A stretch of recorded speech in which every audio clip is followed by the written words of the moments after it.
Solo restaba una semana para terminar mi tesis. La mayoría de los temas ya estaban escogidos. Es probable que inconscientemente desechara los planteamientos expuestos por la universidad. Solo me quedaban 7 días. Me devanaba los sesos intentando encontrar algo que diera fruto a los 5 años de estudio que había cursado. Tenía que paliar tanto esfuerzo, tantas horas sin pegar ojo, y poner broche de oro a mi fin de carrera. Al final di con la idea, quizá por lo morboso, por lo tabú del tema, por el hecho de haber asistido hace unas semanas a un entierro de un compañero de curso al electrocutarse en su domicilio. Opté por desarrollar el tema de la muerte. No perdí más tiempo, me vi inmersa en menos de media hora en la biblioteca de la universidad, leyendo todo lo relacionado con la temática en cuestión.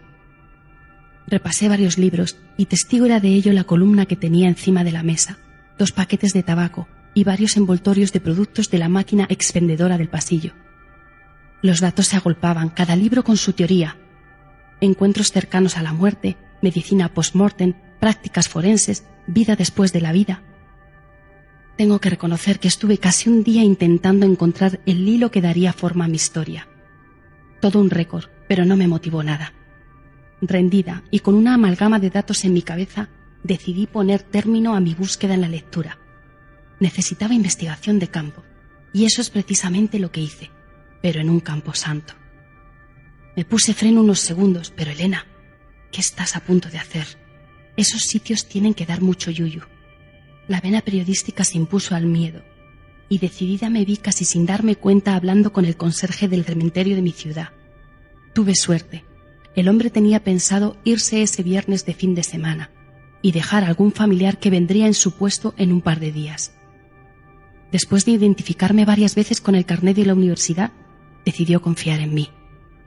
El enterrador vendría a dar una vuelta y a hacer su trabajo si surgía algún servicio. También me dio su número de teléfono. Ahora que lo pienso, ¿confiaría en mí? ¿O sería la propia responsabilidad profesional lo que le llevó a darme el contacto telefónico? O puede ser que... Bueno, prefiero no pensarlo.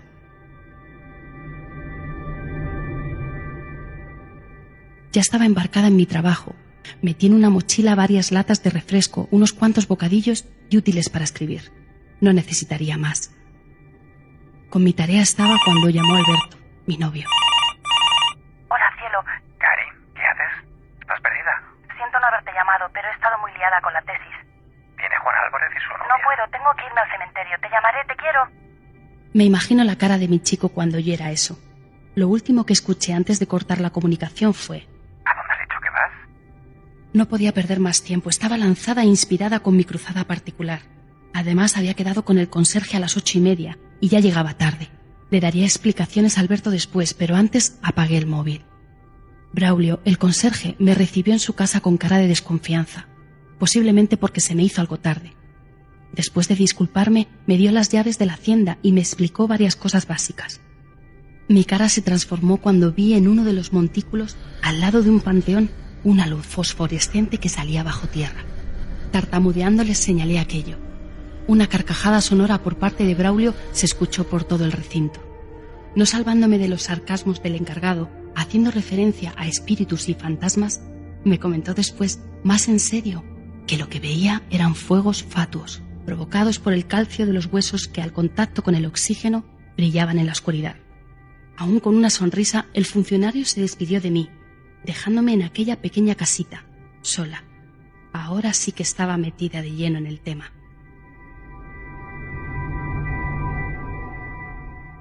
Contemplaba por la ventana del inmueble la paz gótica que formaban las cruces de los mausoleos, en línea con el horizonte al caer la tarde. Pasaron varias horas y empecé a modelar mi escrito. El bolígrafo parecía que dictaba solo, la implicación era absoluta. Un párrafo tras otro afloraban pensamientos de las sensaciones que percibía, siendo éstas a veces algo contradictorias. Con las ideas calientes aún, decidí tomarme un descanso, desenvolver uno de mis bocadillos y cenar. No pude ni empezar a morderlo. Un sonido sordo, como un golpeteo, se empezó a escuchar por todo aquel paraje. Una brisa en concierto empezó a levantarse a la vez. Los cipreses se movían, cobrando una especie de vida extraña al mecerse con aquel viento, pero el sonido seguía y seguía. De repente desapareció el hambre como por arte de magia. La paralización de mi cuerpo y el rastreo de mi oído fueron uno. Temblándome las piernas y con el consiguiente miedo, salí a inspeccionar la zona, no alejándome mucho de mi guarida, que me serviría de refugio rápido si la cosa iba más. El olor característico de estos sitios acrecienta la sensación de habitar en un lugar donde, al estar vivo, no te corresponde estar. Aquellos golpes siguieron un rato hasta que cesaron.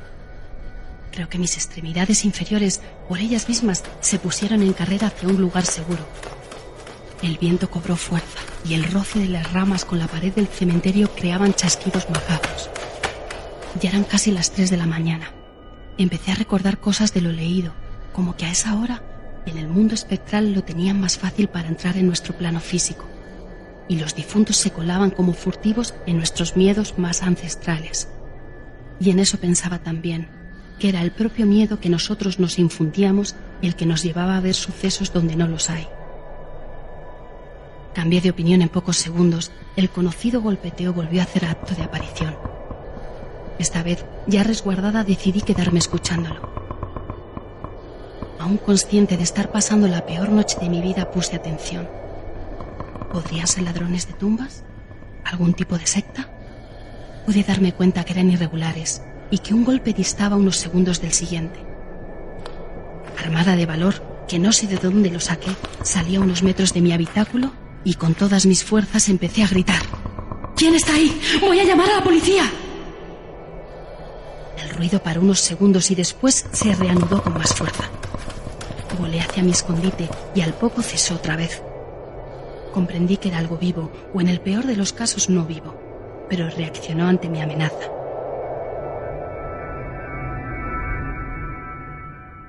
Pasó casi una hora. El estómago me reclamaba algo de alimento.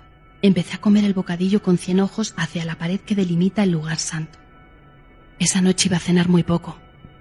Se reanudaron los sonidos y esta vez, en lugar de valentía, utilicé bolígrafo y papel. Fui anotando los golpes en fracciones de segundos. Parecían series que se repetían. 2, 3, 5... Después de media hora se hicieron más pausados y con menos fuerza. Aun afinando el oído, no sabía de qué parte venían.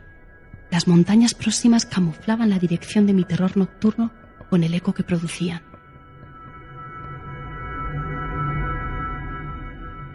Ya bien entrada la madrugada, cesó todo movimiento. Me decía una y otra vez el por qué no había llamado a nadie, o traído una grabadora o cámara de vídeo para dejar constancia gráfica de aquello. Después pensé, pero Elena, hija, ¿tú qué ibas a saber de todo esto? Seguramente el cansancio se comió mi miedo, pero un tremendo susto me aguardaba todavía. La puerta se abrió violentamente, dejando entrar luz del día y a un chico de unos 18 años que interrumpió mi sueño. Era el familiar del conserje que, arengado por su tío, se pasó por allí a ver cómo me iba. El chico, después de decirme lo valiente que era por estar allí toda la noche y tratar de flirtear conmigo un rato, se despidió de mí. No sin antes transmitirle las gracias que tenía que decirle de mi parte a su tío. Para ligar estaba yo.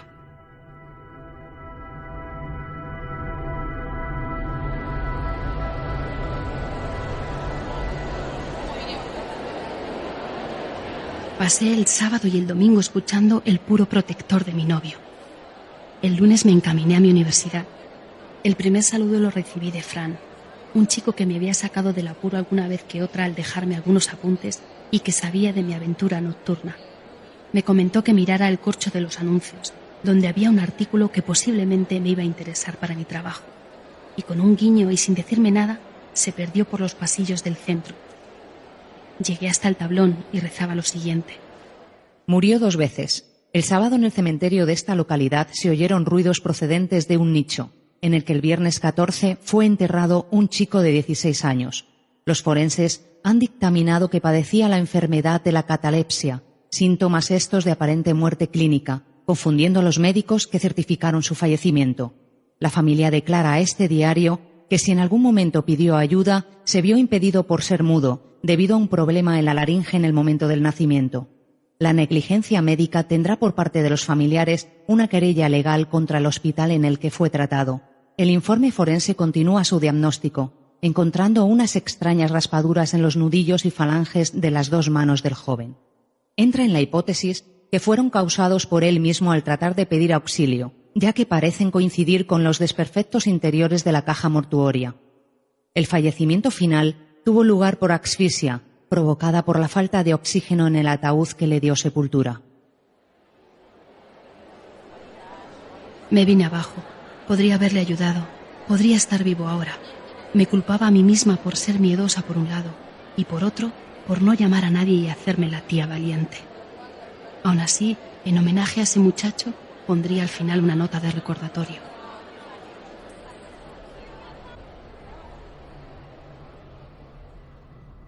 A pesar de la impresionante noticia, la vida seguía, y yo, como futura periodista, tendría que enfrentarme a cosas parecidas a estas en alguna ocasión.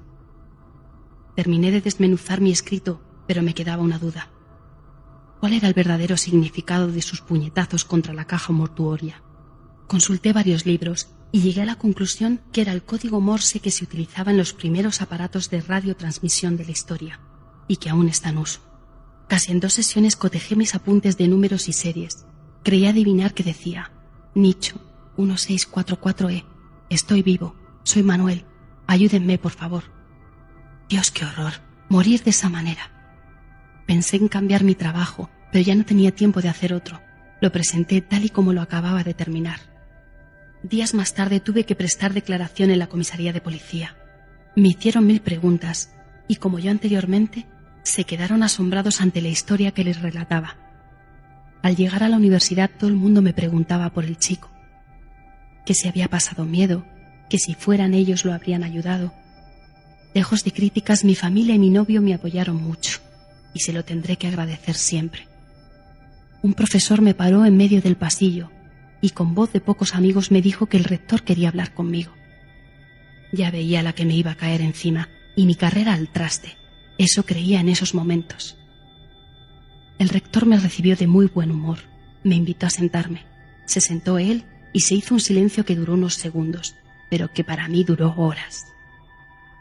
Con mi taco de páginas encuadernadas entre sus manos, me miró fijamente y me dijo: Buen trabajo, señorita. Tiene usted matrícula de honor.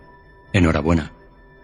No podía creérmelo. No salté del sillón donde estaba por compostura, pero se tuvo que notar mi alegría. Me estrechó la mano y dejó colgando un pero. ¿Usted se considera futura buena periodista? Ya la había cagado. ¿Qué se me pasó? ¿Por qué me haría esa pregunta? Le respondí que si tenía una matrícula de honor esperaba serlo. Creo que es la mejor respuesta que se podría haber dado en esa situación. Se sonrió y me dijo que era muy posible, pero que me fijara más en las pruebas empíricas la próxima vez.